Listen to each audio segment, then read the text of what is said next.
ипотекаға үй алам деп жүрсеңіз, соңына дейін көріңіз. Қазір переплата туралы айтатын боламын.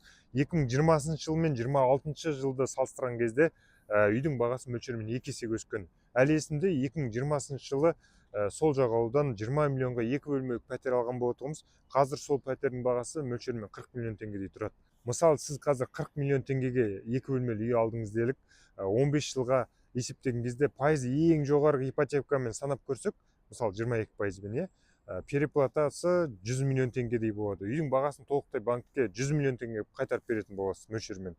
Ал осы қарқынмен, мысалы жаңа 20 жыл мен 26 жылдың арасын есептедік қой, 2 есе деп. Осы қарқынмен есептесек, 15 жылда сіздің үйіңіздің бағасы мөлшермен 4 есеге өсетін болады. Мысалы, қазір жаңағы 2 бөлмелі 40 миллионның үйі 15 жылда мөлшерімен 160 мыңдай тұратын болады. Ал сіз банкке 100 миллион қылып қайтарасыз. Жаңағы банкке берген переплатаңыз бар, оның үстіне де үйдің бағасы бірнеше рет өсіп кетеді сіздің жағдайыңызда.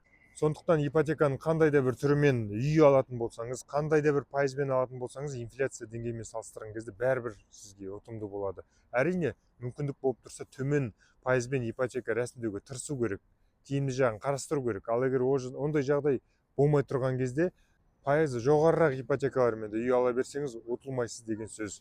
Банктың переплатасынан қорықпай, арендада тұрсаңыз, қашан мені мына үйдің иесі шығарып жібереді екен, қашан үйді сатам деп қалады екен, чемоданымызға заттарымызды жинап қашан көшіп жүреді екенбіз деп қорқып отырмай, өзіңіздің баспанаңызға әрекет жасай беріңіз, ағайын.